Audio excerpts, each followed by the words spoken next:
Bonjour Morgane, bonjour à tous et bienvenue pour ce 37e épisode d'Art et Caméra en plein festival de Cannes, mais on va pas parler que de ça parce que quoi qu'il se passe, il y a toujours des films en dehors de Cannes. Effectivement, Julie, c'est le Festival de Cannes. Nous n'y sommes pas, on n'est pas parti à Cannes, mais... On n'a pas trouvé de Airbnb, mais on n'a pas non plus trouvé de congé pour y aller. C'est plus ça. Enfin, est-ce qu'on n'a pas trouvé de congé ou est-ce qu'on avait envie d'aller ailleurs peut-être, je ne sais pas, partir en vacances.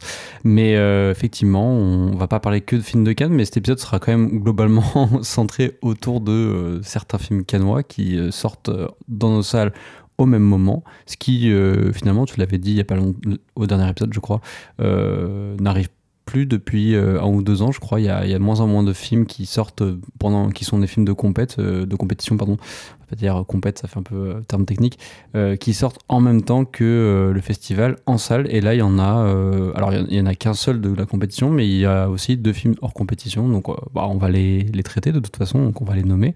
Mais avant ça, juste on en a profité. Alors on n'a pas regardé énormément de films récents parce que comme vous savez ça fait 1 mois qu'on n'a pas fait d'épisodes, mais on a vu des films de patrimoine.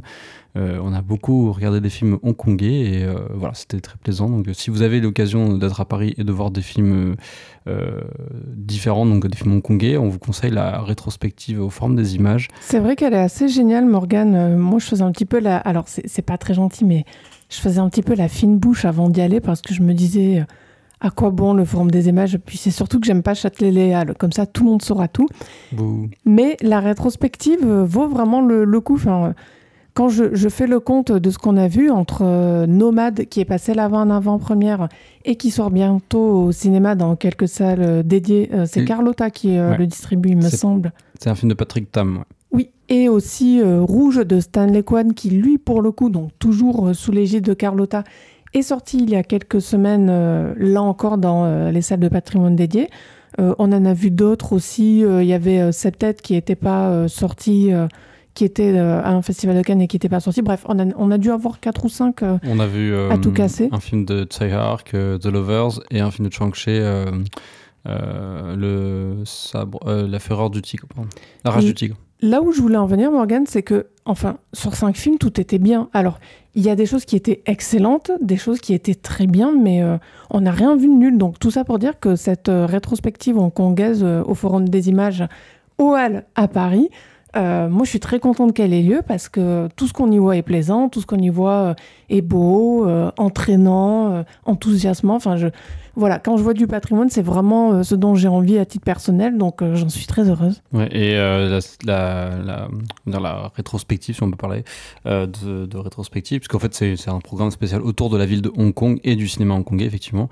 Elle a débuté en avril et elle termine le 7 juillet, je crois. Donc voilà, c'est pour ça que je disais, si vous avez l'occasion de passer à Paris, de voir quelques films hongkongais, pour le coup, c'est le lieu, quoi. On enchaîne du coup avec les sorties récentes dont on va parler. En premier, forcément, le film d'ouverture du Festival de Cannes, Le deuxième acte de Quentin Dupieux.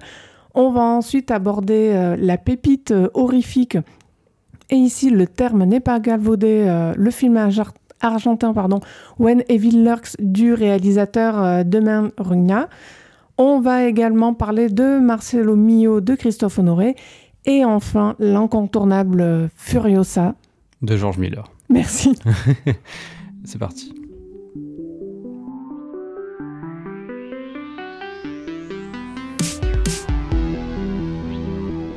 Quentin Dupieux est devenu en quelques années l'hyperactif du cinéma français, sortant à minima 1 film par an, il me semble, si j'ai bien compté, quand ce n'est pas 2.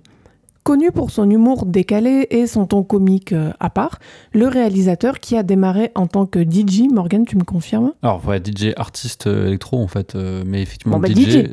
Mister Oiseau, peut-être que vous connaissez, effectivement, il avait fait Flat Beat en 2000, 2001, qui était un titre assez connu, et il était représenté par une peluche jaune avec une tête un peu loufoque. Et, ça me dit vaguement quelque chose. C'était vraiment son espèce d'alias, en fait, Mister Oiseau. Il continue Dupieux à susciter la quasi-unanimité critique dans l'Hexagone, comme en témoignent les récentes moyennes positives obtenues pour ses longs métrages, Yannick en tête, le deuxième acte qui nous occupe ici, juste après. Est-ce que cet enthousiasme est mérité? On en parle après ton résumé, Morgane. Alors, Florence est déterminée à présenter l'homme de ses rêves, David, à son père Guillaume. Cependant, David ne partage pas les sentiments de Florence et concocte un plan pour la dissuader de son infection en la poussant vers Willy, un ami commun. Les destins de ces 4 individus se croisent dans un restaurant isolé au milieu de nulle part. Bon, alors c'est un peu compliqué pour moi à aborder comme film le deuxième acte. J'ai pas du tout aimé, je le dis d'emblée. Je veux dire, le film qui m'a... le plus début cette année, c'était L'Empire de Bruno Dumont. Celui-là est pas loin du tout. Enfin, j'ai détesté. Je trouve quasiment rien pour le sauver, ce deuxième acte. Dupieux, je commence à en avoir vu quelques-uns de ses films. Il me lasse, mais j'ai absolument aucune animosité envers lui. Cela dit, je trouve qu'il tourne en rond. Et là, ce qui me déplaît d'autant plus, tu vas peut-être en parler plus en détail, Morgane, après, c'est que sous couvert, on va dire, de dynamiter le cinéma en faisant un film qui se veut une mise en abîme constante, une espèce de réflexion méta sur ce qu'est la fiction et le réel. Le pendant ce qu'il en propose, on va dire, en termes philosophiques, est si léger qu'en fait, ce que ce film m'a donné l'impression, c'est que tout ça n'est finalement qu'un prétexte pour dire qu'on est dans une époque de censure, de cancel culture, où les bien-pensants auraient gagné la partie et où tout le reste est forcément nul et à jeter à la poubelle, comme en témoigne la piètre qualité de l'histoire du film, déjà. Enfin, je veux dire, c'est absolument inintéressant ce qui se passe dans le film. Enfin, je parle juste en termes de fiction, pas en termes de concept, mais aussi l'idée que c'est nul parce que c'est à cause d'une IA. Et alors ça... Ça, va falloir un peu développer, mais oui. Bien sûr, en fait, là, juste pour aborder le sujet de l'IA, moi, ce qui m'a fait marrer, c'est que... Enfin, marrer, ce qui m'a fait rire jaune, c'est que pour un film qui se veut, disons, un peu surplombant et quelque part un poil donneur de leçons, le propos du film sur l'IA, c'est juste le propos, on va dire, l'avis sur l'IA partagé par 95% de gens. L'IA, ça fait peur, l'IA, c'est nul, l'IA, on n'en veut pas, alors que l'IA est déjà partout et que c'est trop tard. Et que ça ne ressemble pas à ce qu'on voit dans le second acte. Enfin, c'est une espèce de mystification... Pardon, le deuxième acte. C'est une espèce de mystification totalement démagogique. Non, mais après, on est dans un truc un peu délirant, effectivement, sur l'IA. Enfin, juste pour expliquer, en fait, pendant le film, là, je vous ai fait le synopsis du film Allociné, hein, typique, mais enfin, c'est le synopsis qu'il y a partout, de toute façon. Mais effectivement, derrière cette histoire de marivaudage, on va dire, il y a en fait, ils sont en train de jouer dans un film, en fait, et ils parlent entre eux, et ils s'adressent aussi un peu aux spectateurs, d'ailleurs, et voilà, la dimension rentre en jeu, et en fait, on se rend compte qu'ils sont en train de tourner dans un film qui est lui-même tourné par un réalisateur qui est, en fait, une IA. Donc c'est là où l'IA rentre en jeu, et il y a une discussion à plusieurs reprises entre les acteurs et l'IA qui leur dit oui, vous n'avez pas été bon là, on va vous retirer une partie de votre salaire en fonction du nombre de pourcentage de phrases que vous n'avez pas bien dit dans le film, ce qui est assez marrant en fait en soi, mais voilà, comme tu le dis, c'est au service d'une vision en fait de l'IA qui somme toute, ouais, celle... C'est une forme comique, Morgane, je trouve, qui est complètement réactionnaire. Oui, bah après, l'humour de Dupieux est à la fois parfois un peu transgressif et parfois réactionnaire, et les deux sont souvent liés. Mais là, d'ailleurs, tiens, tu me dis transgressif. Rétrospectivement, est-ce que tu trouves, Morgane, que ce film est transgressif par rapport au reste de ce qu'a fait Dupieux, ou est-ce que finalement, c'est pas l'un des moins transgressifs de tous ? Le problème du film, Julie, tu l'as déjà un peu amorcé, c'est qu'en fait, il y a une mise en abîme dans le film, effectivement, comme beaucoup de films de Dupieux. C'est une forme scénaristique, narrative qu'il adore. Il le fait depuis les premiers films, hein, depuis le non-film, en fait, son court-métrage qu'il a fait après Steak. Il a développé de manière différente, de manière plus ou moins intéressante aussi selon les films. Et là, dans ce film-là, en fait, la mise en abîme, elle sert surtout à parler de, entre guillemets, ce qu'on pourrait dire l'envers du décor du cinéma, la famille du cinéma français, etc. Enfin, en gros, tout ce qui est... tous les sujets d'actualité voilà. qui, à l'heure actuelle, on peut le dire, Font secouent le cinéma français. Font débat, et alors, de manière assez inattendue, parce qu'en fait, il l'a tourné, je crois, en janvier-février, le film. Et c'est pile à ce moment-là qu'il y a eu, on en a parlé dans Recaméra plusieurs fois, il y a eu toute la nouvelle vague, on va dire, parce qu'en fait c'était un peu tassé, et puis il y a eu l'effet Judith Godrèche, les paroles qui se libèrent, Benoît Jacot qui tombe, etc. Et ça tombe un peu à ce moment-là, sauf que on sent quand même l'initiative de Dupieux, c'est de montrer à la fois que oui, le cinéma... c'est pas que des stars que vous fantasmez, mais le réel, du coup, le réel, ce n'est pas beau, mais en fait, la fiction, est-ce que c'est mieux que le réel ou pas? Et en fait, son film, il est un peu le cul entre deux chaises. Il y a quand même, le film se termine quand même sur une, alors pas la toute fin, parce que la toute fin c'est un personnage qui se tire une balle à la tête, mais c'est un faux spoil, il n'y a pas de problème, mais la scène d'avant où en fait deux personnages principaux se parlent, c'est limite ce qu'il leur fait dire, c'est une sorte de manifeste, une sorte de... Oui, c'est ça en fait, c'est pas un vrai dialogue, et c'est de la SC2 notamment qui dit ça, et qui dit que, alors j'ai oublié le terme exact, mais il me semble qu'elle dit que le réel c'est le réel, quoi, c'est pas... Et en fait, je comprends pas trop ce que veut dire Dupieux dans le film. Est-ce que c'est un film qui... Est-ce que Dupieux, c'est lui-même ce qu'il veut dire dans le deuxième acte? C'est un peu un film bordélique où il y a plein de sujets, t'as raison Julie, et qui en fait sont collés complètement à tout ce qui est sujet d'actu. On sait que Dupieux, il aime...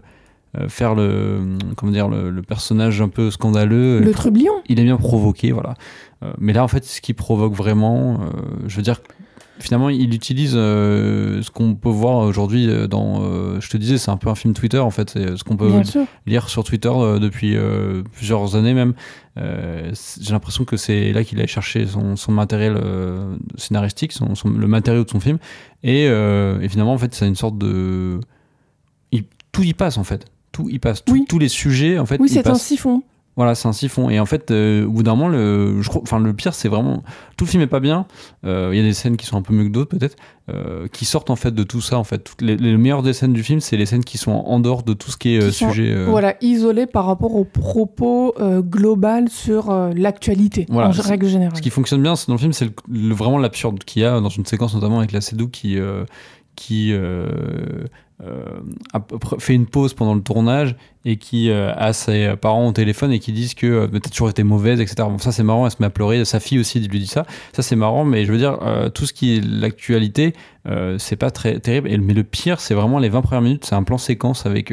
c'est absolument ignoble, et rien pour ça... Tu peux en parler, oui, parce que je pense qu'on est d'accord, mais Louis Garrel et Raphaël Quenard qui discutent pendant 20 minutes où en fait c'est eux qui ont le discours le plus... Mais Morgane, rien que pour ça, je comprends pas pourquoi le film, si on assemble la vingtaine de médias qui en ont parlé, le film a quasiment 4 sur 5 de moyenne sur Allociné, je ne comprends pas. Ces 20 premières minutes sont nullissimes, je ne sais pas comment le dire. C'est même pas drôle en fait, c'est le problème. Non, c'est pas drôle, c'est pas intéressant.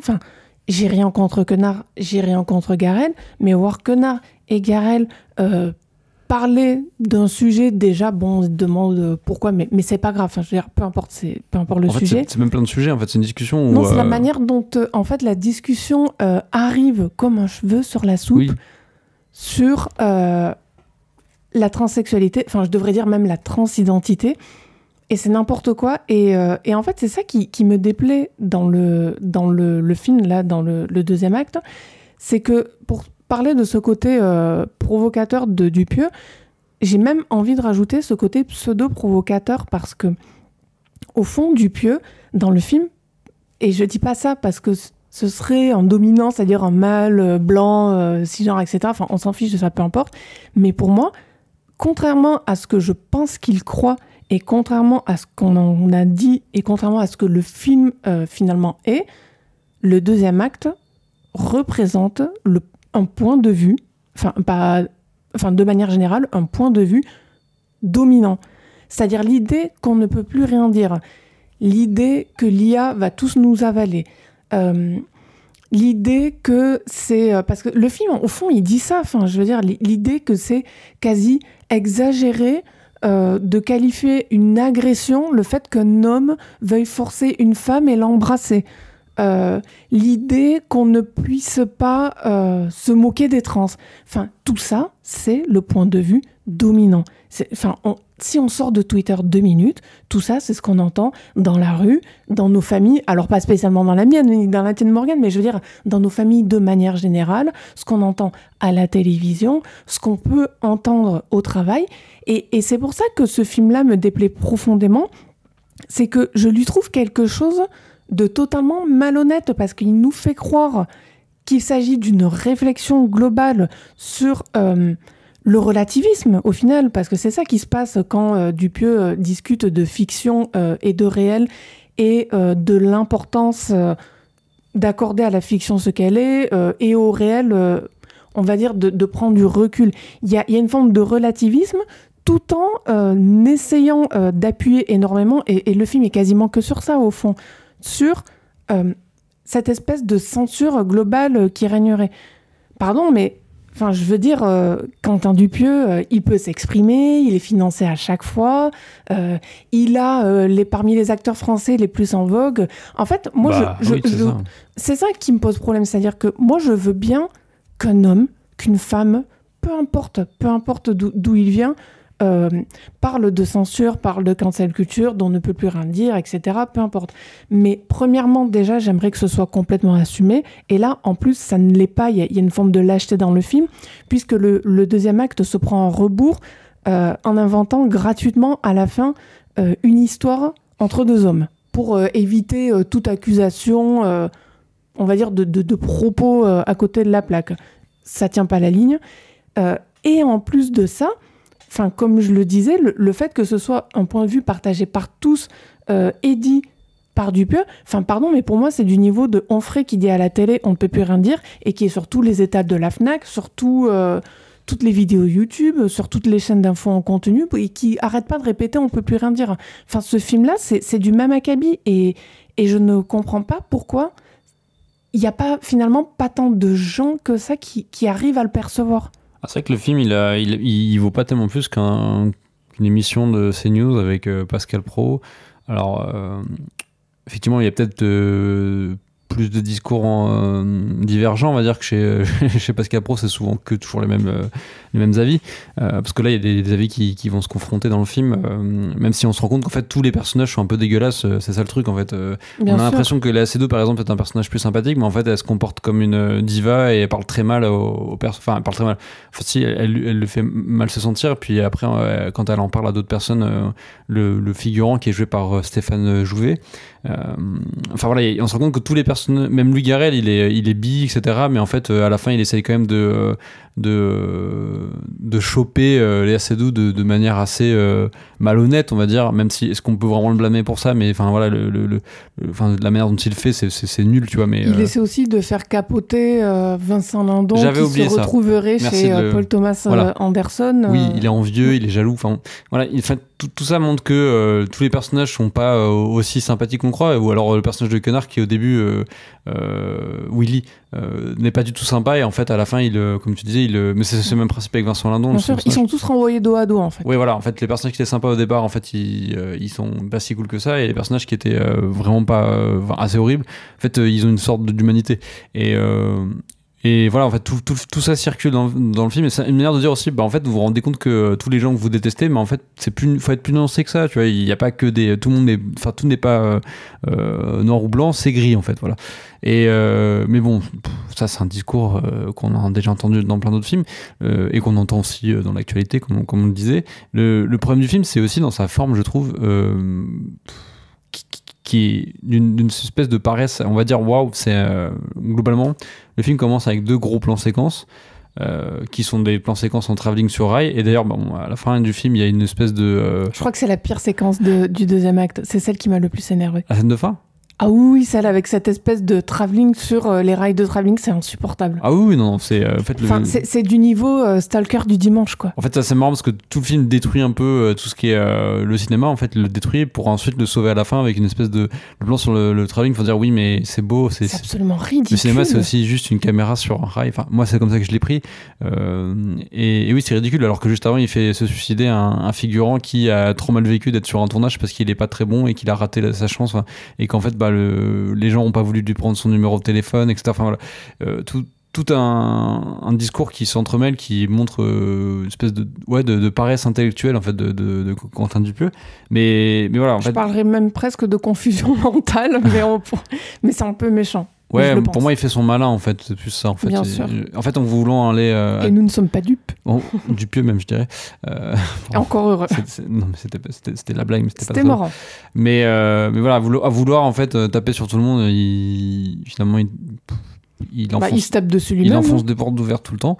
Mais voilà, pour revenir vraiment à la mise en scène, donc le film est construit là-dessus, donc deux gros plans séquences en travelling.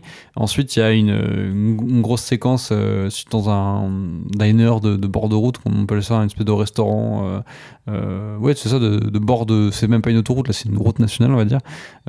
Un peu lugubre. Et après, on repart sur les mêmes types de plans séquences sur rail, voilà. En gros, c'est ça. Et quand je parle de paresse, c'est qu'effectivement, il y a une espèce de semi-prouesse des acteurs qui parlent, qui s'arrêtent jamais de parler, avec sans temps mort, sans couple. Mais au final, ce qu'il en fait, c'est que c'est juste des personnages qui parlent de faits, de sujets.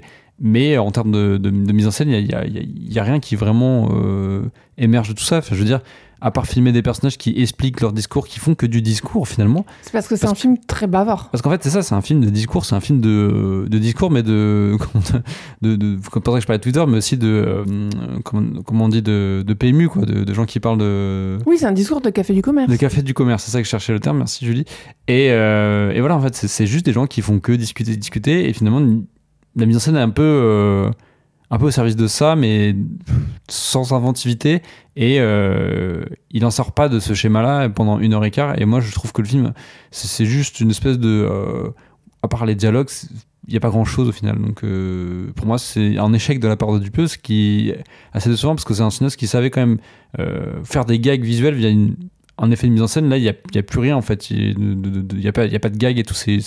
C'est son film peut-être le plus pantouflard, en fait, à ce niveau-là. C'est son cinéma de papa à lui, on peut le dire. C'est là où il rentre dans une espèce de facilité et de normalité de mise en scène, même si c'est plus attentif que ce que vous pouvez voir dans des comédies françaises. Enfin, je veux dire, il y a une espèce de geste, effectivement, disons du que ça se veut plus profond, en fait. Voilà, un peu plus noble, entre guillemets, mais pour moi, il y a un échec. Oui, et puis au final, même si ça se veut plus noble, pour reprendre ton terme, je trouve pas que... ça vole pas plus haut. C'est-à-dire que si c'est pour être différenciant et au final nous sortir le même cliché, le même poncif que celui qu'on imagine des comédies françaises qui seraient, j'en sais rien, moi, réac, raciste, j'en passe, c'est pas la peine. Ça sert pas à grand-chose. Moi, la question que je me pose, c'est que voilà, faire un film par an, obtenir ses financements à chaque fois, et c'est tant mieux pour Quentin Dupieux. C'est plus un film par an, là. Là, c'est son 3e film en un an. Oui, mais je crois que c'est par rapport au moment de leur sortie. Mais grosso modo, ils sont faits à une échelle de 1 par an. Enfin, peu importe, mais admettons, en disant 1 par an, 2 par an, 3 par an, bientôt 5 par an, peu importe. Mais là, je crois Yannick, il l'a tourné très rapidement. Dali, il l'a tourné l'automne dernier, c'est sorti en février. Non, on est quand même sur une dynamique de quasi 2-3 films par an, là. Mais après, voilà, encore une fois, tant mieux pour Dupieux. Cela dit, moi, je peux pas m'empêcher de me dire que ça, d'un côté, les financements, et les stars qui viennent chez lui parce que c'est sympa, pourquoi pas là encore, mais est-ce que tout ça se fait pas au détriment de la créativité? Parce que quand je vois le 2e acte, je sens, quelque part comme toi, Morgane, c'est un peu ce que tu as dit entre les lignes, je sens une espèce de souffle qui s'amenuise, c'est-à-dire il y a plus grand-chose à dire. Et quand il n'y a plus grand-chose à dire, qu'est-ce qu'on fait? On prend un peu le tout venant ambiant. Et pour moi, c'est ça qui s'est passé. C'est une espèce d'accident industriel. C'est probablement ce qui l'a animé pendant quelques semaines à force de rester sur les réseaux sociaux, ou en tout cas de rester sur, on va dire... ou les journaux. Non, mais une forme d'être au monde qui est complètement, pour le coup, déréalisée, c'est-à-dire complètement virtuelle. Et parce que quand on lit les journaux, on n'est pas dans le monde, on n'a pas les deux pieds dans le présent du monde, contrairement à ce qu'on croit. Enfin, je veux dire, il y a toujours cette espèce de distance, cette espèce d'inaction.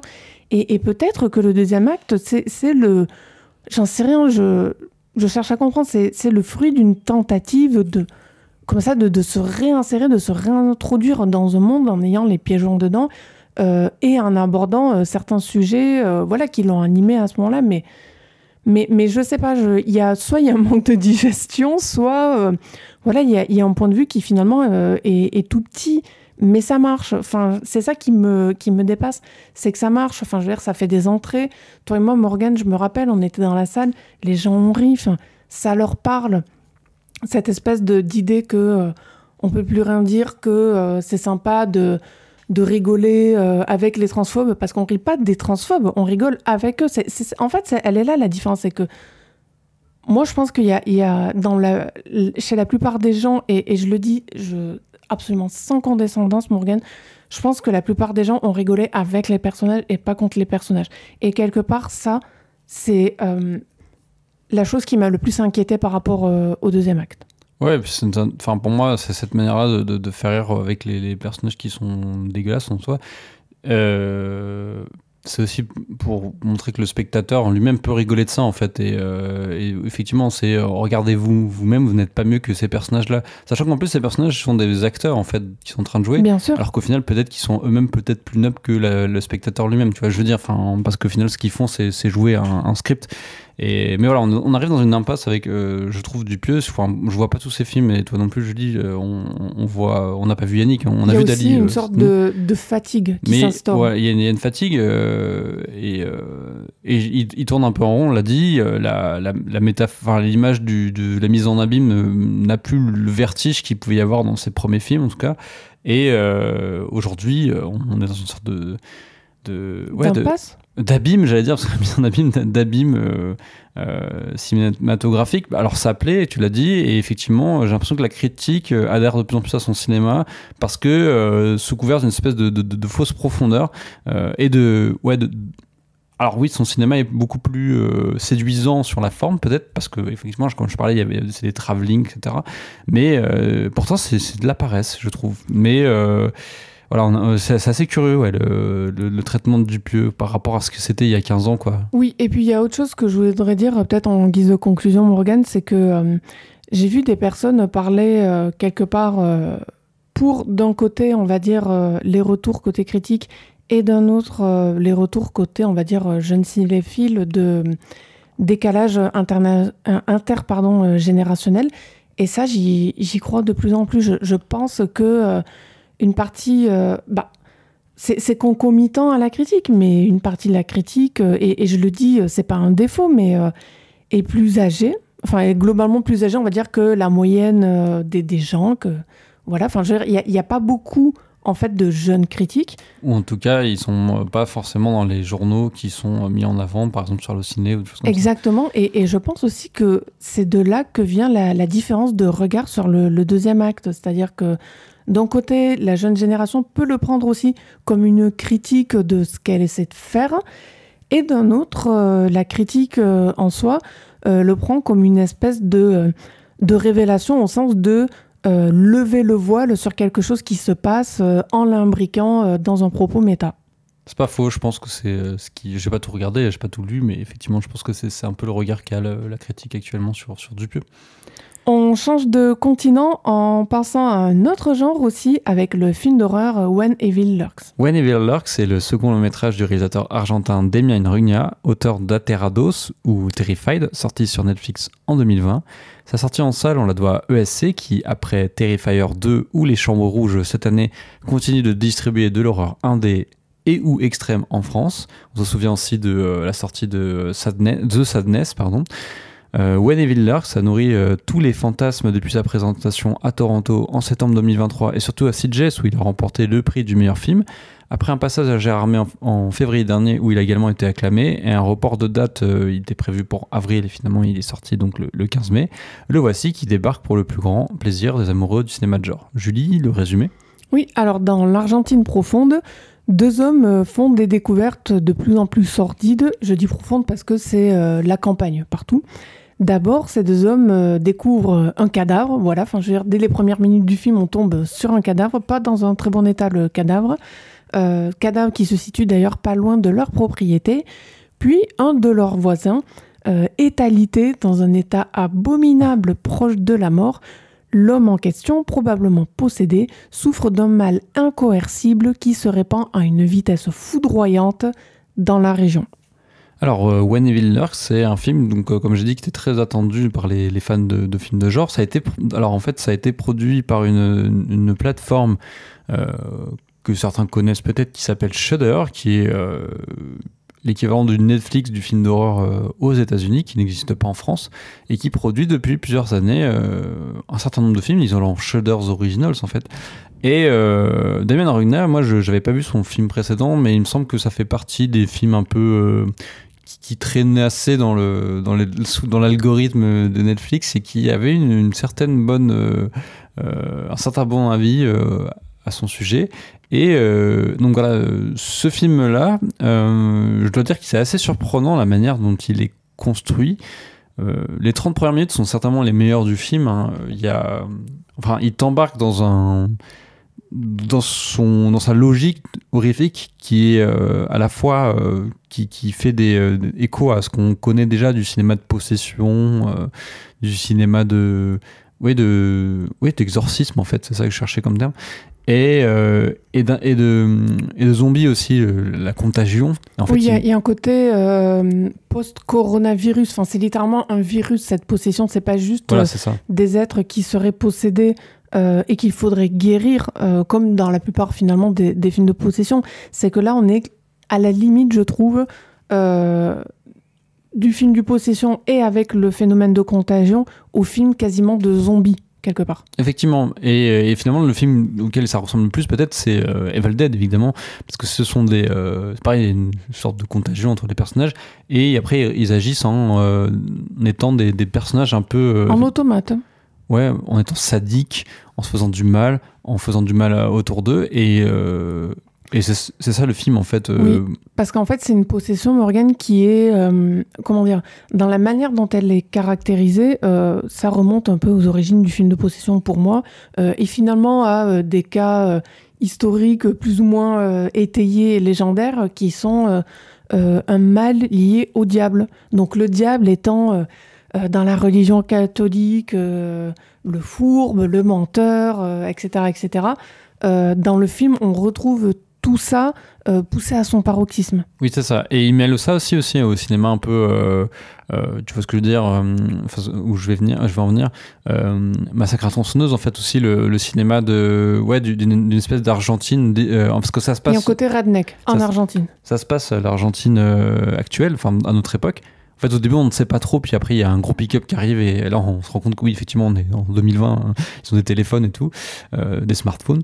Mais il arrive quand même à garder ce côté un peu poisseux, même si l'image en elle-même n'est pas aussi... Il n'y a pas de grain, ça se voit que c'est quand même fait dans une économie de films de plateforme, en fait. Il y a des moments qui sont un peu plus aberrants que d'autres. Quand il commence à faire nuit, ça va un peu mieux déjà. Le jour, c'est peut-être un peu trop suranné. L'image, je trouve, ça fait un peu mal aux yeux parfois. Oui, ça fait un peu trop film de plateforme. C'est ça. Part. Mais voilà, ce que je veux dire, en tout cas, mais la photo est pas catastrophique non plus. Ah non, pas du tout. Mais puis quand il commence à faire nuit, je trouve qu'il y a une vraie ambiance. Oui, ça passe. Et en fait, le film est découpé en deux parties, donc il y a les 30 premières minutes où ça va très très très vite, et ensuite après ça se calme, ils vont dans une maison, alors là il y a le passage peut-être un peu moins intéressant du film, où en fait on essaie en fait c'est le moment fatidique où ils vont découvrir un personnage qui est une espèce de médium. C'est l'instant pédago. Voilà, et ce qui est toujours un peu chiant dans les films d'horreur, c'est alors en fait je vous explique que voilà. le mal c'est ça, nanana, je vous explique, et en fait...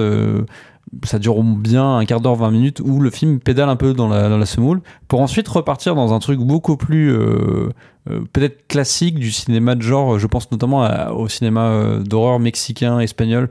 Je pense à Del Toro surtout, avec ses enfants en fait qui sont un peu des menaces, parce qu'il va aller dans des personnages principaux va aller dans une école, et il y a une espèce de jeu qui va se mettre en place avec la médium qui est d'ailleurs présente, pour éviter d'être possédé ou attaqué par ses enfants. Pour éviter que le mal ne se répande. Et il faut chercher comment on appelle ça, le patient zéro, voilà, de tout ce mal en fait qui a germé. Et donc on revient dans le cas de la maladie, du virus, etc. Comme pour faire, finalement, c'est Morgan, je trouve, c'est comme si on cherchait le patient zéro pour en faire un vaccin quelque part. C'est ça. Et en fait, le film est assez et revient dans des territoires à la fois connus, mais aussi avec sa propre singularité. Et je trouve que le film, c'est ça qui est très fort, c'est comment il arrive à en fait renouveler tout un pan du cinéma de genre en 2024 avec des choses qui sont finalement pas forcément nouvelles, mais qu'il arrive à lui-même à broyer et à mettre aussi dans son truc à lui aussi, et qui est typiquement argentin, je pense en tout cas, puisque bon, on peut voir aussi derrière tout ça, parce qu'on voit des personnages d'Indiens qui sont employés par d'Indiens, pardon, je vais pas utiliser ce terme, d'autochtones qui sont utilisés par une ferme de gens un peu riches qui sont des hispaniques, en tout cas des hispanophones. On sent que c'est des descendants de colons espagnols en Argentine, et qui sont en fait eux-mêmes les héros du film, et alors que les personnages qui étaient les autochtones, c'est eux qui ont été possédés par le mal. Et en fait, on peut voir aussi une espèce de regard sur ce qu'est l'Argentine actuellement, c'est-à-dire un pays qui aujourd'hui pris par l'extrême droite, en tout cas. Javier Milei, c'est un personnage, c'est le président est d'extrême droite. C'est surtout. Toi, tu veux peut-être ouais. Non, sans forcément te contredire. En fait, c'est surtout un libertarien extrême. C'est peut-être le président au monde le plus libertarien qui soit. Voilà, mais bon, et qui mène un peu le pays à sa ruine avec aussi, un peu de fascisme aussi, dégoulinant. Et on peut y voir aussi une manière le fait que le mal se répand, etc. L'idée aussi que effectivement il y a une espèce de mal inhérent politique qui s'infiltre chez les gens, même si bon, il y a quand même un rapport religieux très important, et notamment le rapport au diable, et aussi la naissance du fils du diable, qui rappelle notamment la malédiction. Enfin, voilà, j'ai un peu monopolisé le début de l'œil sur le film, mais tu peux aussi continuer, Julie. Alors, par rapport à la prégnance de la religion en Argentine dont tu parles, Morgane, moi j'irais plus loin en disant que le film est aussi le fruit d'un syncrétisme religieux, où il y a à la fois un mélange, on va dire, on a en héritage des choses qui nous viennent de la religion catholique, qui elle-même finalement a comme fondement, moi ça a toujours été ma théorie personnelle, un certain paganisme, mais là mélangé avec des croyances autochtones, ce qui est quand même paradoxal dans la mesure où finalement les deux personnages principaux, donc un homme et son frère, passent leur temps plus ou moins jusqu'à la médium à essayer de convaincre qu'il y a un cas de possession dans un village, une petite ville où personne ne les croit. C'est-à-dire que ça a beau être, on va dire, une terre peuplée de croyances, et on le sent dans l'air avec tout ce qui s'y passe, comme souvent dans les films de possession, on n'y croit pas, aux alentours on n'y croit pas, ils sont livrés à eux-mêmes, ils s'en sortent pas, je veux dire, avant que d'autres finalement prennent conscience de la crise en cours, il y a un certain chemin comme ça qui se fait. Ça, c'est une des premières choses qui m'a marquée. La seconde, je dirais, c'est à quel point c'est un film dégueulasse, dans le sens où c'est très sale. Ouais, complètement. Alors, bon, je parle aussi depuis ma propre vision, c'est-à-dire je suis un petit peu une petite nature, je suis facilement impressionnable dès qu'il y a... on va dire du stupre, du sang, du pu, la violence aussi, des excréments, tout ce qu'on veut, quoi. Et de la violence aussi. Mais alors là, quand on est, on va dire, dans l'organique strict, ça fait quelque chose. Enfin, moi, ce sont des images qui m'ont vraiment donné un haut le cœur. Alors, j'ai pas souvent des hauts le cœur devant un film, mais enfin, je dis ça parce que le cinéma d'horreur, enfin là, voilà, nous, on est là, on va dire à la cool, on décrypte un peu les films, on essaie de prendre la hauteur, mais si je plonge pieds joints dedans, Morgane, et que je parle purement d'émotion, oui, c'est un film qui m'a pas mal ébranlé, en fait, dans la manière dont je l'ai ressenti. Et pourtant, je commence à en voir un petit peu des films d'horreur, donc... et puis j'en vois avec des jumpscares et tout, ce sur quoi je vais revenir par ailleurs. Mais alors, When Evil Lurks, oui, enfin... Je le dis si on est un peu sensible et qu'on n'a pas vu le film. Enfin, pour moi, il faut avoir l'estomac accroché. Ça a été un petit peu difficile. Néanmoins, j'ai apprécié le film malgré, on va dire, ce choc émotionnel. Rapidement sur la question des jumpscares, pour d'autres qui l'ont vu, c'est pas forcément essentiel. Pour moi, c'est capital. Je suis pas mal contre les jumpscares dans le cinéma d'horreur, ça me gonfle. Je trouve qu'il y en a trop. Surtout dans le cinéma d'horreur américain, c'est insupportable. C'est devenu une espèce de tropisme du cinéma d'horreur américain. On voit tout le temps des jumpscares pour un oui, pour un non. C'est l'effet James Wan, en fait, qui a remis ça à jour dans les années 2010.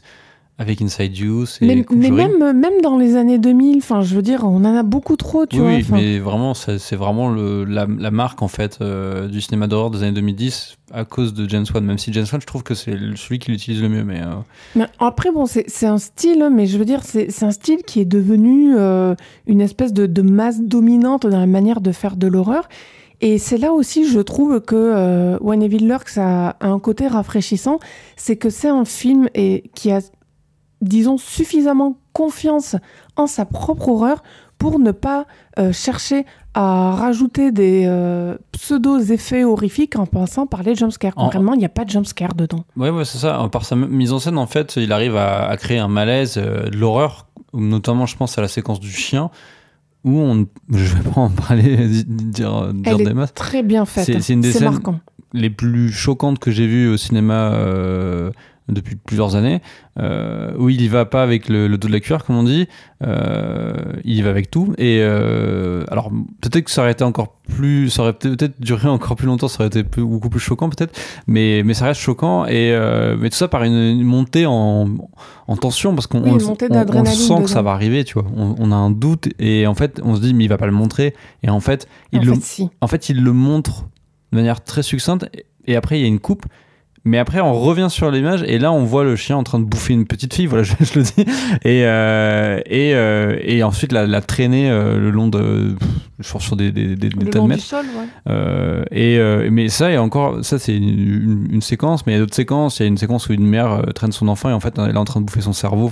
Et même la séquence, Morgane, dans la salle de classe, je l'ai trouvé glauque à souhait. Alors, pas tant en termes de sang ou quoi que ce soit, enfin pas à ce niveau-là, pas tant au niveau visuel, je veux dire, où il y aurait des bouts de corps ou que sais-je, mais au niveau de ce que ça touche de l'enfance, que ça raconte, ça faisait un peu le village pour moi. Ouais, enfin, le village des damnés, tu sais. L'espèce de corruption du mal, mais jusqu'aux enfants, les figures innocentes qui en fait commencent déjà à avoir des espèces de filaments verts sur le corps, enfin qui commencent à être corrompus physiquement, déjà qu'ils le sont à l'intérieur d'eux-mêmes.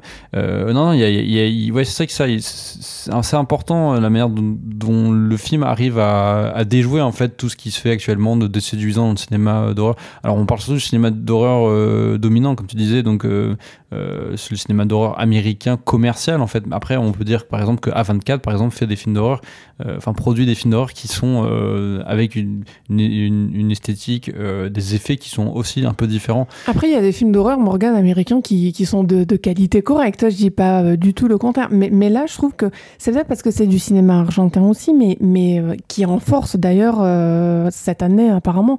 Mais When Evil Lurks a vraiment quelque chose de rafraîchissant dans ce qu'il apporte à l'horreur de manière générale, et à un genre dont finalement on se demandait qu'est-ce qu'on pouvait bien encore en dire du film de possession. Ouais, puis c'est assez intéressant de voir un cinéaste argentin aborder le cinéma d'horreur, parce que toi-même tu es fan, tu aimes beaucoup une auteure, une romancière argentine qui fait Oui, j'allais dire, Morgane, c'était difficile de ne pas en parler. Oui, parce que je suis en train en plus de lire son dernier livre, Notre part de nuit. C'est Mariana Enriquez, et effectivement, là, il y a vraiment une espèce de filiation. Je suppose que, je ne sais pas, je n'ai pas lu d'interview de Damien Runea, mais ça m'étonnerait qu'il n'ait pas lu l'auteur, en fait, peut-être la plus importante d'Argentine actuellement, en tout cas dans le fantastique, mais peut-être même en dehors, parce que je connais mal la littérature argentine moderne. Je connais Borges et compagnie, mais Bioy Casares aussi. Mais actuellement, je ne connais pas d'auteur, mais en tout cas, du coup, je lis Enriquez et je trouve ça plutôt génial. Et voilà, elle a construit une œuvre. En tout cas, moi, j'ai lu un recueil de nouvelles et son dernier, je suis en train de le lire là, Notre part de nuit. Elle a construit vraiment une espèce d'œuvre littéraire qui reprend elle-même, c'est tout son travail, c'est de reprendre tout ce qui est tout ce qui a été fait avant, donc le fantastique, l'horreur, mais aussi avec une touche très propre à elle-même, à son pays, au folklore local, et aussi une part de féminité. Alors je ne dis pas qu'il y a une part de féminité dans le film d'Emmanuel Runa, mais je veux dire que... Non, mais c'est vrai, Morgane, que la manière, je trouve, d'aborder l'horreur à la fois dans When Evil Lurks et dans les livres de Mariana Enriquez, on peut voir, si tant est que ce soit possible d'un point de vue extérieur, c'est-à-dire d'une autre, avec une connaissance, on va dire, finalement limitée, on peut voir quelque chose qu'on qualifierait de l'horreur à l'Argentine, qui aborderait les choses de manière extrêmement frontale. C'est très frontal. Chez Enriquez et chez Arunia, c'est-à-dire, boum, vraiment la tête dans le mur. Quoi. Ouais. Et donc, c'est impressionnant. Et en même temps, c'est pas démonstratif, c'est pas à effet. C'est à la fois une horreur qui est assez aride, mais aussi grandiloquente. Et avec des sujets très graves. Effectivement, il y a ces moments baroques. Et en même temps, comme on dit, il n'y a pas de ce côté assez séducteur du jumpscare. Il y a vraiment, on va chercher des manières différentes de montrer l'horreur, que ça passe par l'écrit chez Mariana Enriquez et donc chez Damien Runea, c'est très bien. Le film est imparfait, on l'a dit. Non, surtout à la fin, ça se termine un peu en queue de poisson. Alors la toute fin, oui, mais toute la séquence dans l'école et à côté en parallèle, parce que c'est. Pour moi, c'était très bien. L'histoire suit à la fin deux, trois personnages en même temps, mais tout ça est assez bien fait, même s'il y a des passages qui sont toujours un peu ce que j'aime moins dans le cinéma d'horreur. C'est souvent les mêmes passages où on t'explique la mythologie à travers un personnage qui sait des choses et qui explique ça aux autres. Mais bon, voilà, on peut excuser ce passage et d'autres faiblesses, sachant que Damien Runea, il fait des films pour l'instant de plateforme, il va peut-être commencer à faire des films ailleurs. Le film a buzzé notamment dans d'autres festivals, peut-être qu'il va venir faire des films aux États-Unis, on ne sait pas. Mais en tout cas, c'est un cinéaste à suivre, à mon avis. On en a terminé avec When Evil Lurks. On retourne en France avec Marcello Mio de Christophe Honoré. Ancien chouchou du cinéma français, Christophe Honoré revient cette année en compétition au Festival de Cannes avec Marcello Mio, 6 ans après Plaire, Aimer et Courir vite. Il retrouve à l'occasion l'une de ses actrices fétiches, Chiara Mastroianni, avec qui il a tourné à plusieurs reprises et à laquelle le film est tout entier dédié. Autour d'elle, on retrouve à leur casting français luxueux Catherine Deneuve, Benjamin Biolay, bon peut-être pas si luxueux que ça, pardon Benjamin, Melville Poupeau, Fabrice Lucchini ou encore Nicole Garcia dans leur propre rôle. Morgane, tu nous fais le résumé avant qu'on en parle ? Oui Julie, alors Chiara Mastroianni, cernée de toutes parts par la figure de son père, décide de le faire revivre à travers elle. Elle se fait appeler Marcello, s'habille comme lui et tient à ce qu'on la considère désormais comme un acteur. Autour d'elle, on croit à une blague temporaire, mais Chiara est résolue à ne pas abandonner sa nouvelle identité. Alors, c'est pour moi le moment de faire mon coming out à art et caméra. Je n'avais jamais vu de film de Christophe Honoré auparavant. Ce qui est normal, puisque tu as commencé à aller au cinéma dans les années 2014-2015, il me semble. C'est ça. Et c'est à ce moment-là que Christophe Honoré est devenu un peu ringard.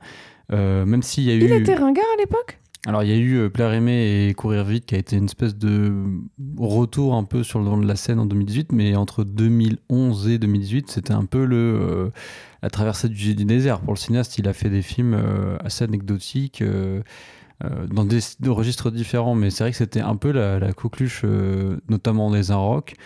et d'autres magazines français, et aussi du public. Enfin, je me souviens au lycée, c'était un peu le cinéaste quand j'avais 16-17 ans, ouais, c'est ça, où il fallait voir ces films au cinéma. Donc j'étais allé voir Les Chansons d'amour, La belle personne avec Léa Seydoux, et un peu plus tard Les bien-aimés. Et elle est sympa, Léa Seydoux? Pourquoi avec les... Ah non, j'ai pas vu le film avec... Pardon, elle était facile. La belle personne avec Léa Seydoux dans le film. Enfin bref, ces films-là étaient plutôt aimés par la génération à laquelle j'ai fait partie. Mais en tout cas, en fait, Christophe Honoré, pour moi, Morgane, c'est... je caricature, hein, mais ce que je me disais dans ma tête, c'est que c'est toujours même le cinéaste français qui fait des films un peu bobo, bourgeois, avec des gens qui poussent la chansonnette. Donc là, j'ai vu mon premier film de Christophe Honoré, et je suis pas surprise, c'est exactement l'idée que je m'en faisais. Enfin, pour le coup, je suis un petit peu déçue, parce que je croyais y trouver autre chose, mais j'y trouve pas autre chose. Alors, quand j'ai vu la bande-annonce... je trouvais l'histoire originale, c'est-à-dire Chiara Mastroianni qui décide de se travestir et de prendre l'identité de feu son père, Marcello Mastroianni.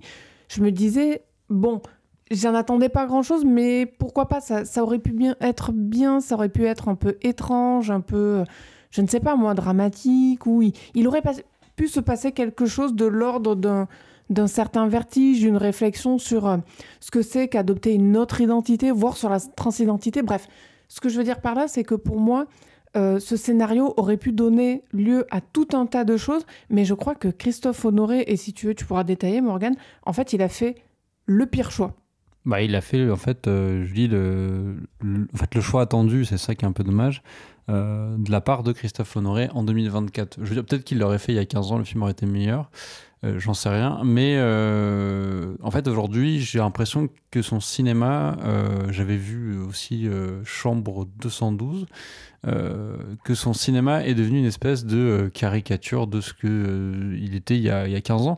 C'est-à-dire il y avait déjà cette forme d'entre-soi, de personnages qui sont enfermés dans le 11e arrondissement de Paris et qui ne paraissent jamais en sortir, même quand ils sortent de Paris. En vrai, tu as l'impression que c'est toujours le 11e arrondissement autour d'eux. Alors, il y en a qui ont dit, j'ai vu sur les réseaux sociaux, que c'était plus rive gauche. Pour moi, c'est Paris tout simplement, mais on va dire les quartiers cossus de Paris. Oui, alors oui, c'est pour pas vexer les auditeurs du 11e arrondissement s'ils nous écoutent. Non, mais c'est vrai que c'est pas rive gauche, le 11e arrondissement, mais on a quand même cette idée-là. Oui, mais t'as raison, c'est vrai que ça fait aussi très Saint-Germain-des-Prés. C'est là où je voulais en venir.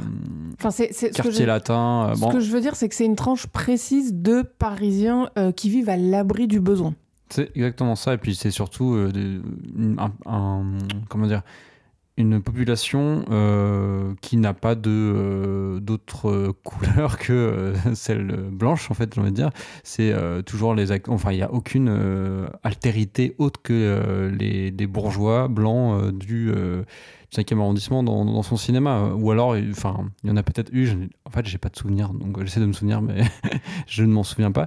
Mais voilà, ça tourne toujours autour des mêmes histoires. Sauf que là, en fait, ce qui est marrant, c'est que comme le film est un film qui prend le parti de se dérouler en fait dans une version alternative de la réalité, mais qui est quand même enfin, on voit les acteurs dans leur propre rôle, c'est ça. On voit Catherine Deneuve dans le rôle de Catherine Deneuve, la mère de Chiara Mastroianni. On voit Benjamin Biolay dans le rôle de Benjamin Biolay, le compagnon de... Alors, l'ex-compagnon, si j'ai bien compris, mais enfin, je veux dire, il a aussi son propre métier. Enfin, je veux dire, ils sont 100% eux-mêmes dans une fiction. Oui, bien sûr, enfin, l'ex-compagnon, en tout cas, il s'amuse à les faire jouer des choses qui étaient peut-être réelles, en tout cas, il y a quelques années encore. Et je suppose, je crois que Melville Poupeau, effectivement, c'est peut-être une... Oui, il a été son petit ami, oui, parce que j'ai fait mes devoirs avant de parler de Marcello Mio.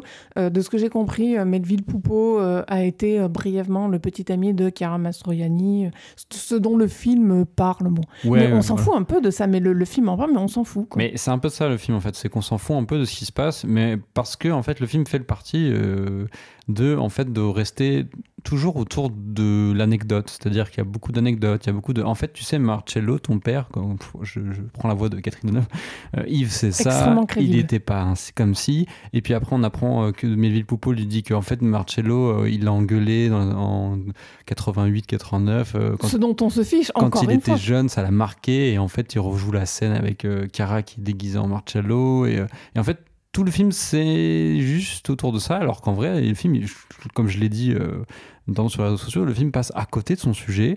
Tu l'as déjà dit un peu aussi, Julie. En fait, le film aurait pu aborder concrètement, alors même peut-être pas forcément la transidentité, mais même le travestissement, le fait de... Enfin, c'est un film drague en fait dans l'idée. Bien sûr. Là, c'est Drag King d'ailleurs. C'est ça que je trouve intéressant, Morgane, dans le film, c'est que c'est une... Enfin, en dehors du fait que Chiara Mastroianni prenne l'identité de son père, c'est surtout une femme qui prend l'identité de d'un homme. Enfin, en dehors du fait que ce soit son père, ce que je veux dire par là, c'est qu'on voit pas beaucoup en soi de drag king au cinéma, et je suis un petit peu atterrée de ce que Christophe Honoré en a fait, parce que là où tu as raison, c'est qu'il en a fait quelque chose, on est dans le stricto sensu, c'est le non-événement le plus total. Et donc là, malheureusement, tu vois, on est en train d'en parler, toi et moi, Morgane, j'ai très peur que ce qu'on dise soit aussi chiant que le film, mais je veux dire, vraiment, le film a quelque chose d'affligeant. Alors, on va passer sur le côté, peut-être, entre-soi. Bon, c'est pour moi un des défauts majeurs du film, mais à la limite, on peut faire de l'entre-soi, mais avoir quand même des choses à dire. Et là, moi, ce qui me rend vraiment perplexe, c'est que je comprends pas trop Christophe Honoré, comme tu l'as dit, ça fait un petit moment qu'il a pas fait de film. Mais on dirait... Si, il a fait des films. Il en a fait un il y a 2 ans même. Ouais, mais... Le lycéen avec Kircher, là, Paul Kircher. Oui, mais là, ça sent quand même le manque d'inspiration le plus total. Et c'est ça qui me gêne un peu. Enfin, c'est cette espèce de 2 heures. Enfin, voilà, ça dure quand même 2 heures, tu vois. Ça dure même pas 1h20, 1h30. Ça dure 2 heures.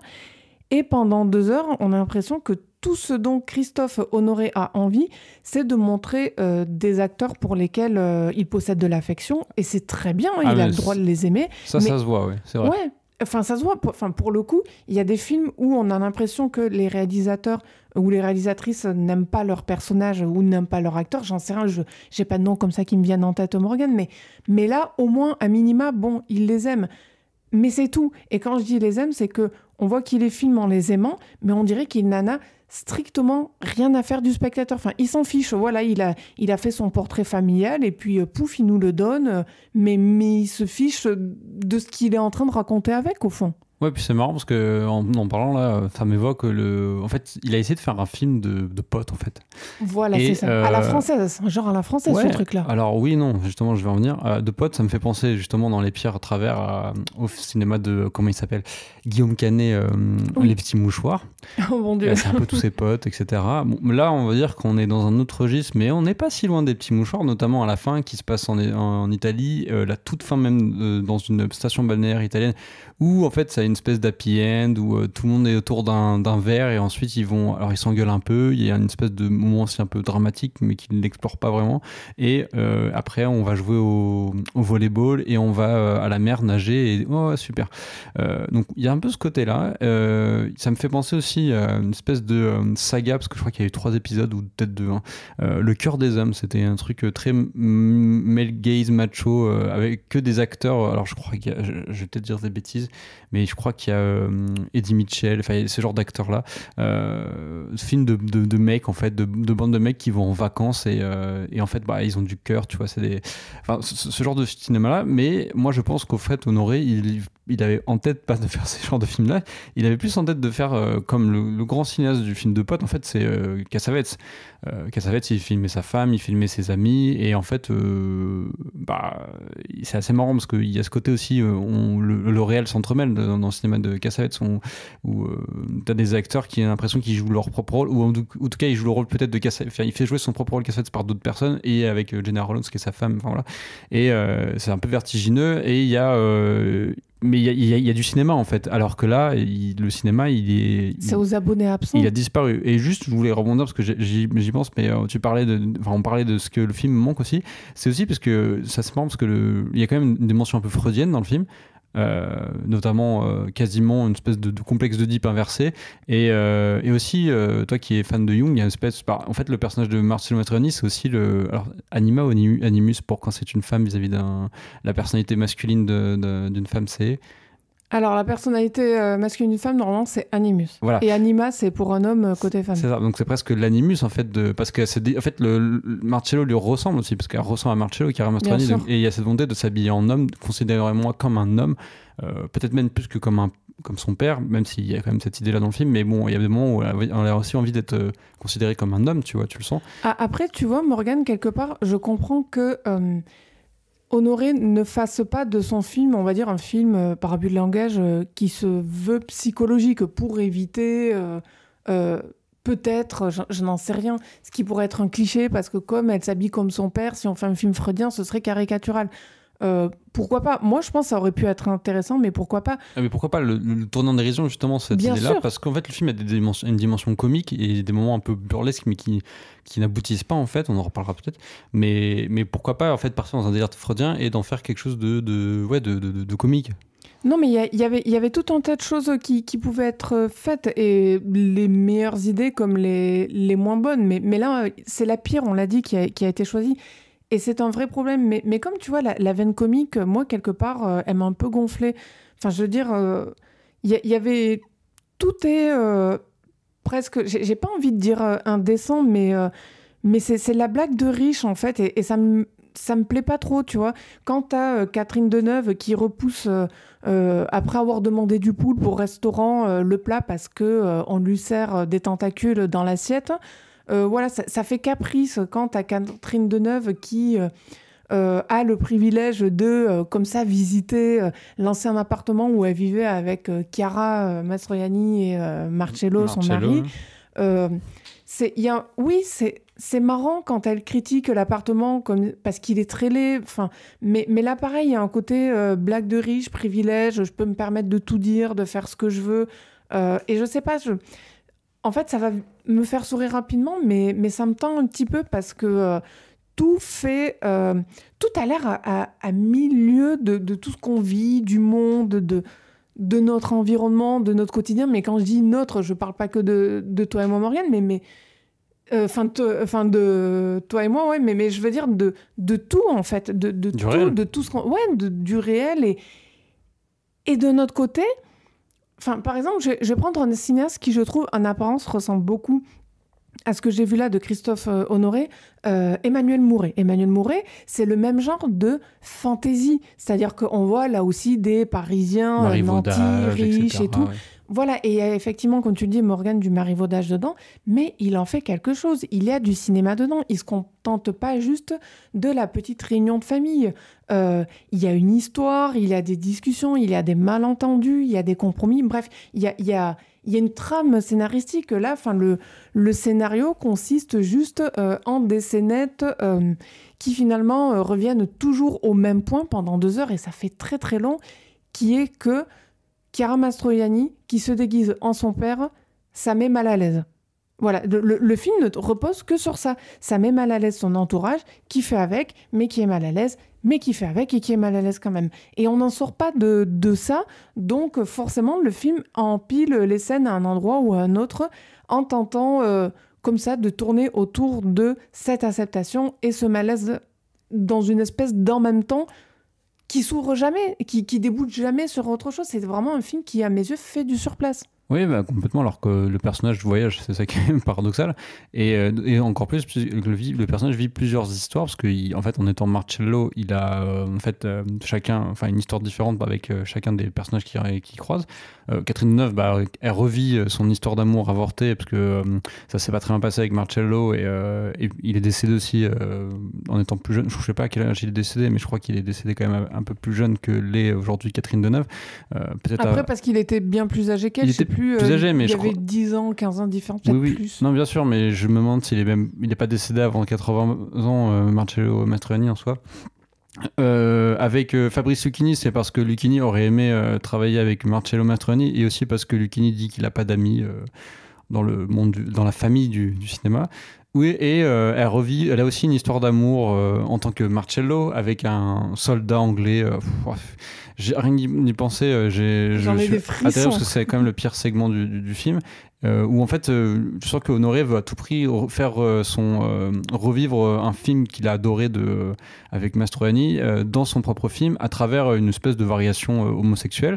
Et donc, il refait Nuit Blanche de Visconti, c'est ça? Sauf que donc c'est entre deux hommes, même si c'est pas deux hommes, parce que c'est Chiara Mastroianni qui est déguisée. Mais voilà, bon, l'idée c'est qu'elle est déguisée en Marcello et le militaire croit que c'est un homme d'ailleurs, ou alors il sait que c'est une femme déguisée en homme, mais il a un doute, tu vois. Enfin, en tout cas, il est troublé, voilà, c'est ça que je voulais dire. Et ils se rencontrent de manière assez fortuite. Et il y a un côté un peu réalisme magique, la porte de la caserne qui s'ouvre miraculeusement parce qu'il y a un chien. Le personnage du chien qui sert vraiment juste de prétexte, c'est un pur MacGuffin, mais il y a pas. Le personnage du chien, pardon Morgane, mais qui fait aussi Nanty. Enfin, c'est un cocker pure race. Ah, non, qui croit qu'on va trouver ça comme ça au bord de la Seine, sur les pavés dégueulasses. Enfin, tout est lunaire dans ce film. Mais pourquoi pas? Mais en fait, voilà, ce service dans ce segment qui est complètement, qui est nul en fait. Et je comprends pas. En fait, le film, c'est vraiment genre. Moi, je comprends pas l'intention du film. Ouais, en fait, le film passe à côté de ses intentions, donc je comprends pas l'intention du film, ouais. Et c'est vraiment Honoré qui veut se faire son petit plaisir de refaire des scènes qu'il a aimées des films de Mastroianni. Il y a aussi le début du film qui est plutôt intéressant, en vrai. On voit Chiara Mastroianni qui refait la séquence de la Dolce Vita, mais dans le rôle de, je n'ai plus son nom, c'est horrible, l'actrice qui C'était pas Annika Lindberg ou je sais plus. Oui, c'est ça, l'actrice suédoise elle est suédoise, je crois, de la Dolce Vita. Et, alors que c'est un film avec Marcello Mastroianni et c'est son père. Enfin, c'est assez marrant. Et en fait, c'est à ce moment-là où il y a une bascule où elle se rend compte quand on rentre chez elle qu'elle ressemble à son père, d'ailleurs avec une espèce de morphing un peu aberrant qui est plutôt intéressant. Il y a un truc un peu monstrueux là-dedans.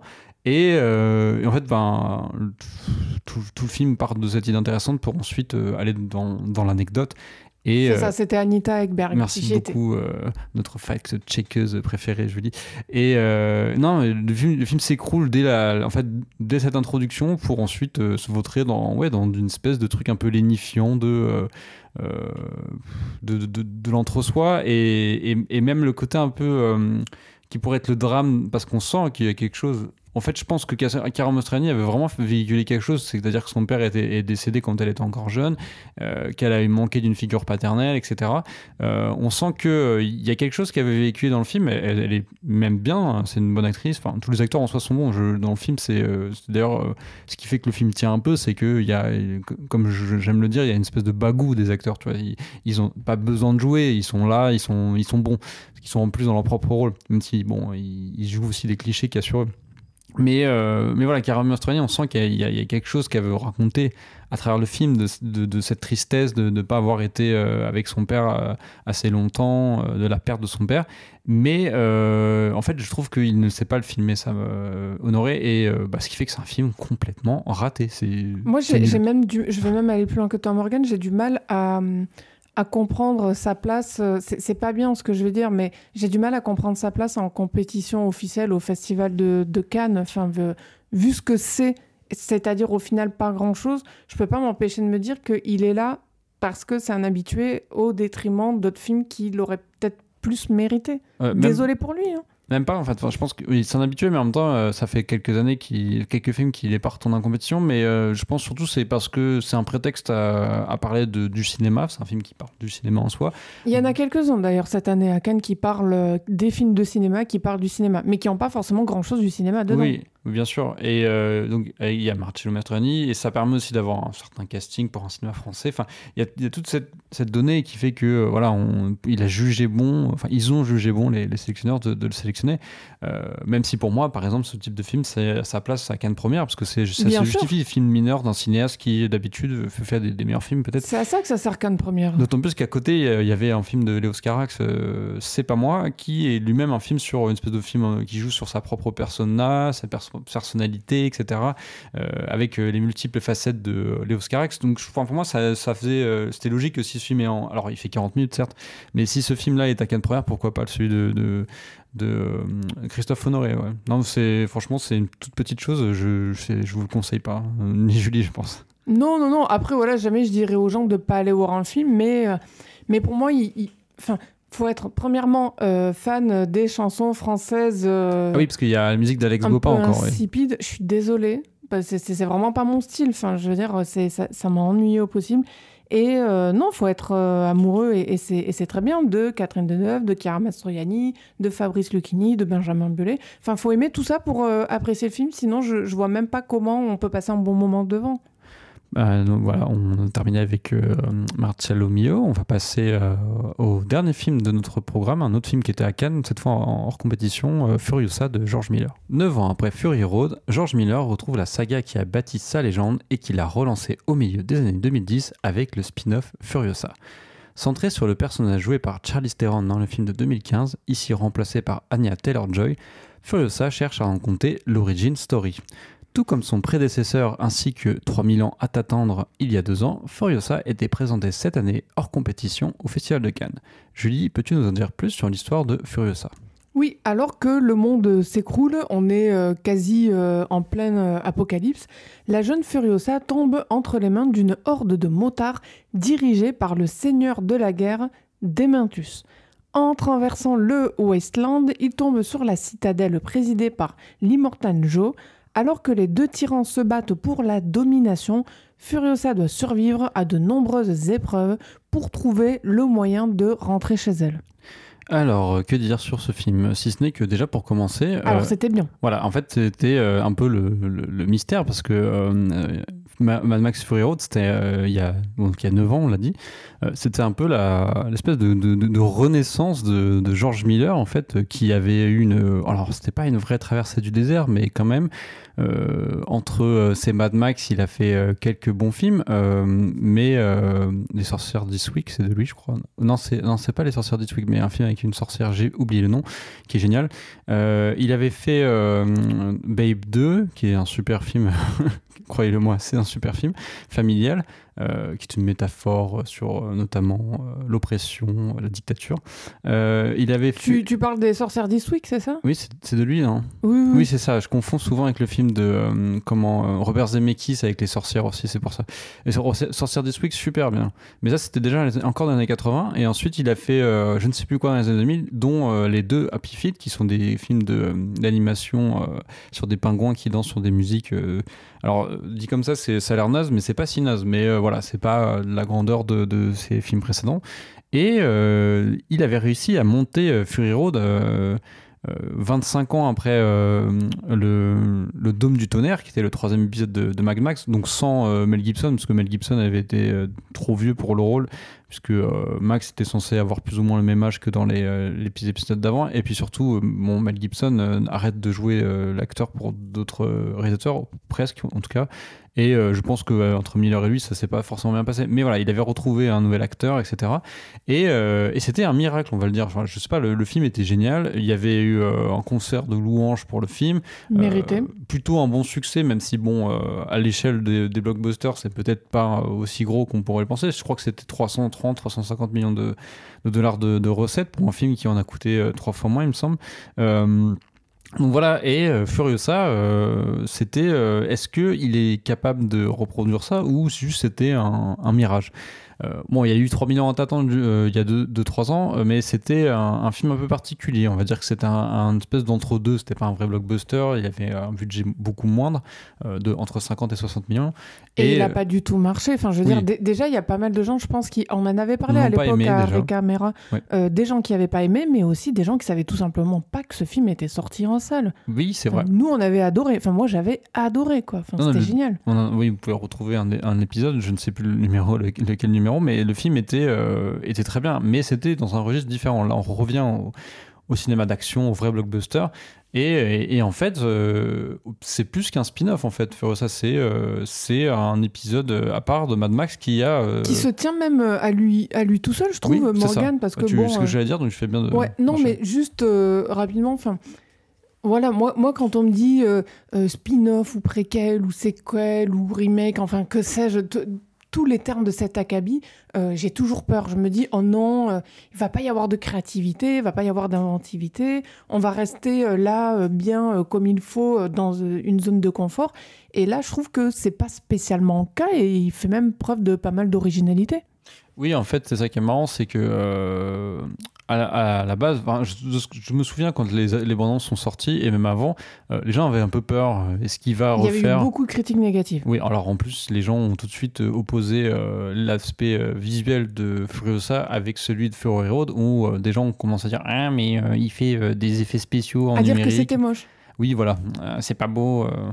Alors que Mad Max Fury Road, c'était moins d'effets spéciaux numériques, c'était plus des vraies explosions, des vraies scènes dans un vrai désert. Parce que, en fait, de ce que j'ai lu en plus récemment de Furiosa, il a eu encore des problèmes pour tourner le film, parce que ça a été une galère le tournage, comme pour Fury Road. Mais du coup, là, il a tourné des scènes avec dans des décors complètement différents. Il a rajouté le désert derrière, tu vois. Enfin, c'était pas forcément facile, mais je pense que c'est un faux procès pour le film, et je pense que les gens qui disaient ça à l'époque devraient voir le film et vont peut-être changer d'avis. Alors peut-être pas pour les effets spéciaux, je pense qu'il y a des gens qui vont rester bloqués là-dessus, mais du moins pour penser que ça allait être une espèce de redite, un ressucé de Fury Road, alors que le film a une dimension narrative qui est complètement beaucoup plus riche et ambitieuse que Fury Road, qui était une espèce de...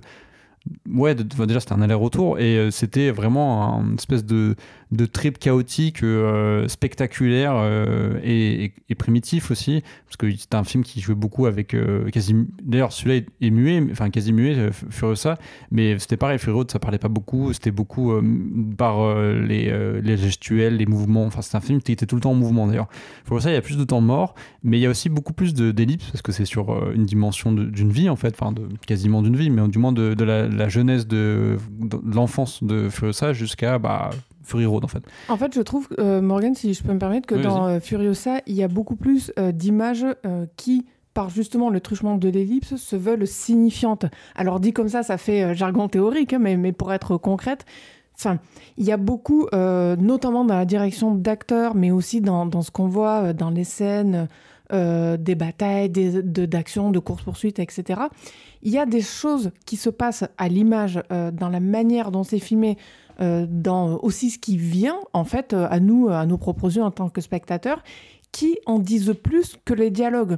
C'est pour ça que pour moi, quand on dit, par exemple, d'un film comme Furiosa, qu'il a peu de dialogue et que ça peut faire peur parce que ça dure 2h30, je trouve toujours que c'est un peu un faux procès. D'ailleurs, parce que les 2h30, elles passent très vite.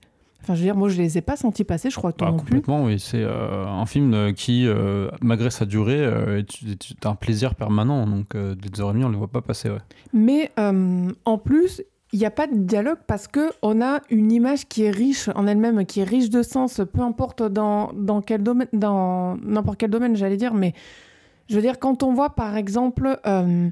il y a des choses qu'on comprend, tu vois, il y a des gestes, on comprend que c'est un danger, il y a des regards, on comprend que c'est pour telle ou telle action. J'essaie de pas trop spoiler, mais moi, là où ça m'a peut-être le plus ému, c'est dans l'histoire d'amour que vit Furiosa à l'écran. C'est fait avec tellement peu de choses, mais en même temps, ces choses-là, elles sont tellement fortes. C'est-à-dire qu'il y a la passion qui se dévoile à travers les courses-poursuites de voitures, les échanges, et puis à un moment, des moments de latence, et on revient comme ça à une action qui se fait conjointe. Et il n'y a pas besoin...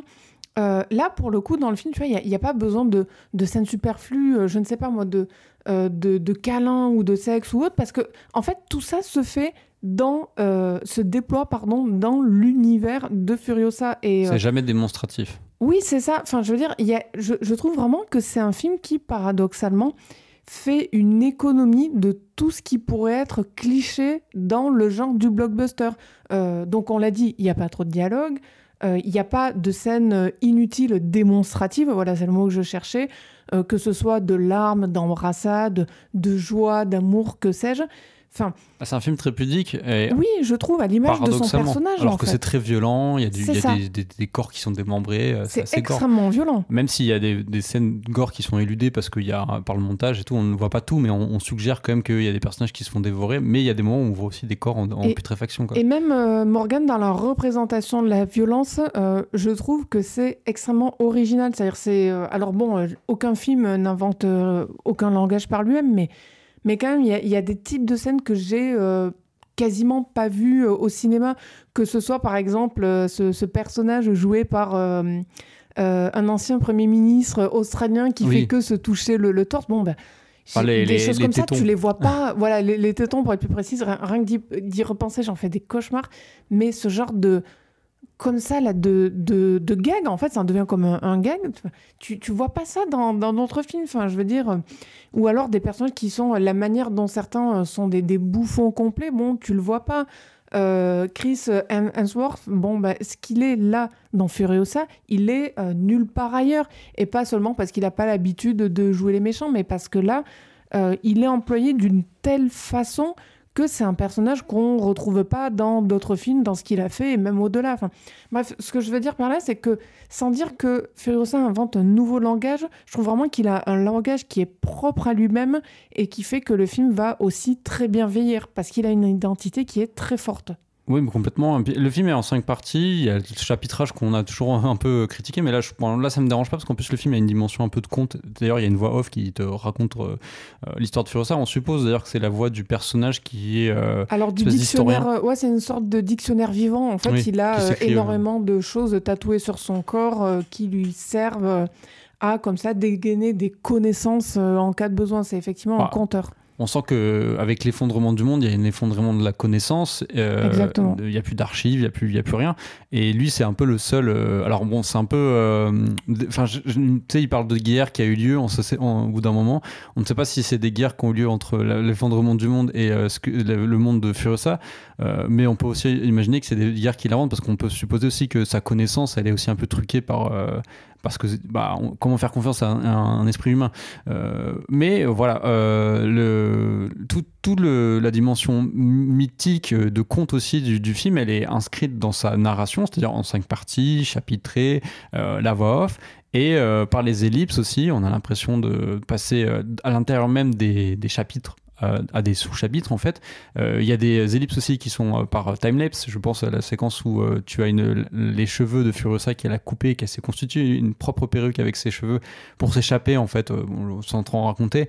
Il s'est jeté contre une falaise, et il y a une branche, et en fait la branche elle retient la évolue perruque, avec le temps, et tu as les feuilles qui poussent. Ça aussi, ça fait partie des idées originales qu'il y a dans Furiosa. Voilà, mais oui, voilà, c'est ça. Et tous ces éléments-là, pour des montages, des surimpressions aussi à des moments, des séquences de rêve, etc., s'entremêlent en fait pour une espèce de narration très imagée. Alors il y a la voix off, on l'a dit, elle est très peu présente, donc faut pas avoir peur. C'est limite, juste au début et à la fin, je crois. Mais entre ces deux éléments-là, tu as au milieu toute une narration qui part complètement par le montage. Le montage du film est assez fascinant, et par effectivement des effets visuels, et pour moi ça rejoint le film précédent de Miller, qui était 3000 ans d'attente, qui était lui-même un film en fait sur comment raconter une histoire, la parole qui devient aussi textuelle, etc., à travers le personnage du Djinn joué par Idris Elba, et le personnage de Tilda Swinton avec qui il y a une romance, et voilà, tout le film portait là-dessus, parce que le personnage ne fait que raconter des histoires dans 3000 ans d'attente, et là en fait ça pourrait être une histoire qui raconte en fait dans 3000 ans d'attente l'histoire de Furiosa, et moi je trouve ça passionnant. Du coup on est dans une autre dimension que celle de Fury Road, qui était un spectacle permanent, alors que là on est dans une identité narrative qui est autre, d'autant plus qu'à côté, formellement, le film qui pourrait avoir des similarités avec Mad Max Fury Road, parce qu'évidemment c'est le désert, on retrouve des décors qu'on avait déjà vus dans Fury Road. En fait, l'unité de Dieu est à peu près similaire à celle de Fury Road, même s'il y a au début du film une contrée un peu verdoyante, oui, avec de la verdure, etc., et d'autres éléments aussi. Il y a une sorte de forêt, on a l'impression, oui, on en voit juste quelques bouts, mais un bois peut-être. Mais voilà, en gros c'est plus ou moins les mêmes décors, mais visuellement, comme c'est des effets spéciaux majoritairement, il y a quelque chose qui relie plus à 3000 ans d'attente, et dont j'aime parler depuis 3000 ans d'attente, c'est cette espèce de granularité des effets spéciaux qu'on retrouve très peu dans le cinéma depuis belle lurette, on va dire, hollywoodien. Il y a des effets spéciaux ont une espèce de texture en fait, exactement, en fait, et du grain, quoi. Voilà, pour parler concrètement, je sais pas toi Morgane, moi j'ai eu l'impression que les personnages se scindaient avec le décor, comme s'ils étaient légèrement détourés, alors pas toujours, mais à certains moments avec le décor. J'entends que ça puisse faire dire à certains que du coup le film et l'est par moment, moi, je trouve que ça va bien avec son histoire, sa narration, son genre, et tout ça, bizarrement, je ne sais pas comment, forme une espèce d'harmonie qui tient la route. C'est presque pictural, en fait, par moment, tu vois. C'est ça. Il y a un geste un peu dans les effets spéciaux, un geste pictural et esthétique qui... c'est assumé déjà. Qui a son intérêt, c'est pas fade, en fait. Et ça, c'est important, en fait. C'est pas fade, et c'est aberrant et pas laid. En fait, il y a des gens qui vont dire que c'est laid. Moi, je trouve pas que c'est laid. Ça peut être aberrant par moment. Il y a des espèces d'aberrations esthétiques, mais c'est une forme de sublime, en fait, là-dedans. Et c'était pareil dans 3000 ans en t'attendre. Et je pense que le fait que ça se passe dans des décors très sablonneux, forcément, ça apporte du grain. Le sable, en même temps, c'est une texture qu'on croirait qui sort du film, en fait, dans les images. Et avec le feu aussi. Ce qui joue aussi Morgan là-dedans, c'est que... Et c'est finalement le même procès qu'on faisait à 3000 ans à t'attendre.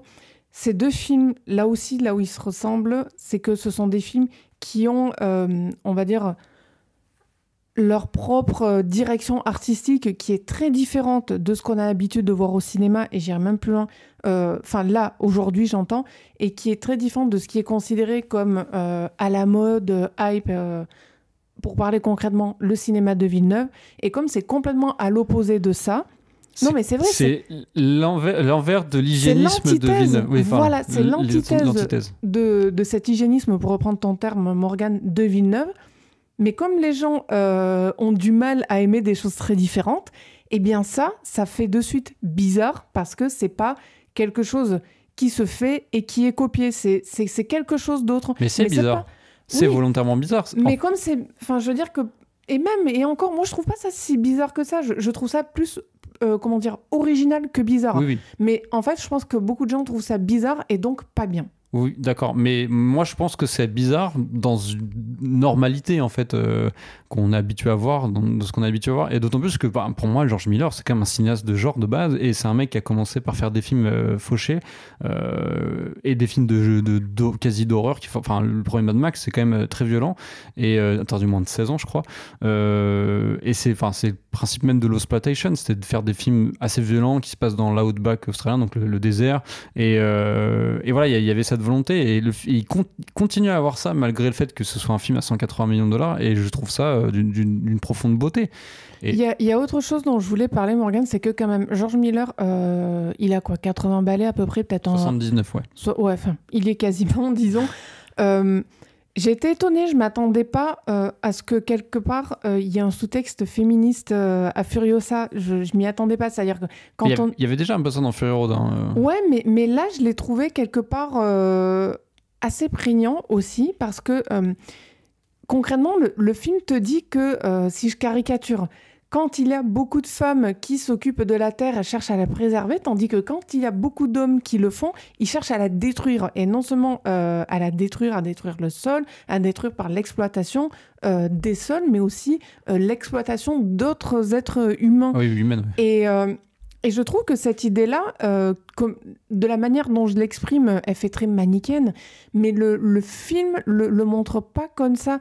Et il y a quelque chose pour moi qui est assez fort là-dedans, parce que, voilà, enfin, je veux dire, c'est une manière de considérer les hommes et les femmes que j'attendrais pas forcément chez, je vais dire de manière naïve, mais chez un cinéaste qui a quasi 80 ans, quoi. Non, je comprends tout à fait ce que tu veux dire, Julie, et elle est construite, cette idée-là aussi, par l'opposition entre Furiosa et Dementus.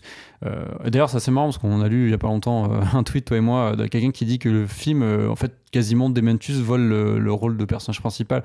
C'est faux. Je pense que c'est une mauvaise lecture du film, en fait. C'est ce que le film, en fait, montre cette opposition pendant tout le film. On a l'impression qu'il prend plus de place Dementus parce qu'il parle tout le temps.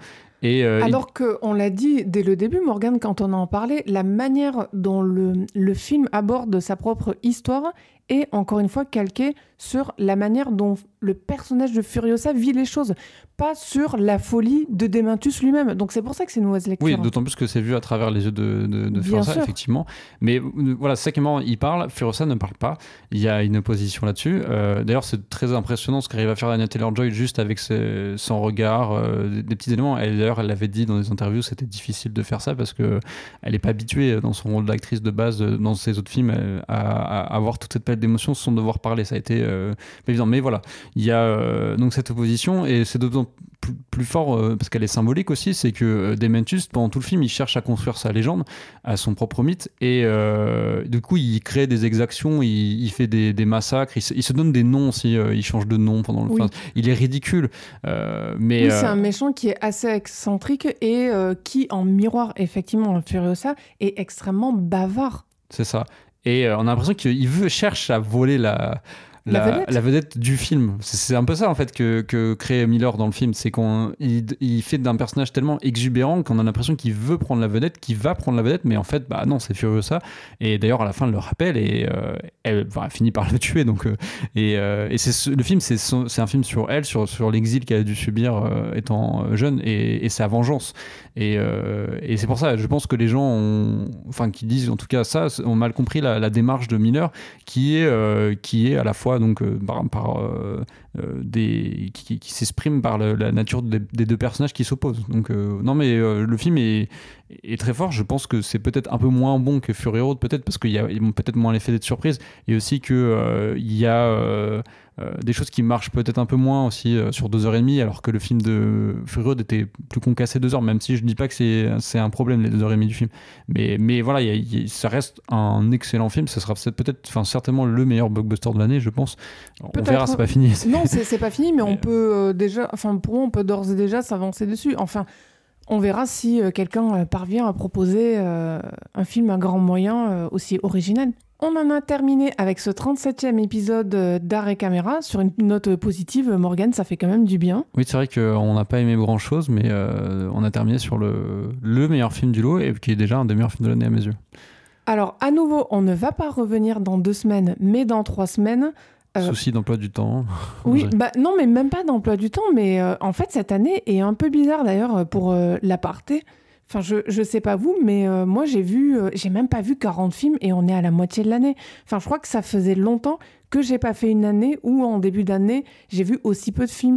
Enfin, je dis pas qu'il y a rien au cinéma, mais il y a pas grand chose qui m'intéresse. Et pourtant, ma passion est toujours incandescente et toujours intacte. On aime toujours le cinéma, oui. Oui, non, mais on aime toujours le cinéma, mais enfin, c'est un petit peu bizarre.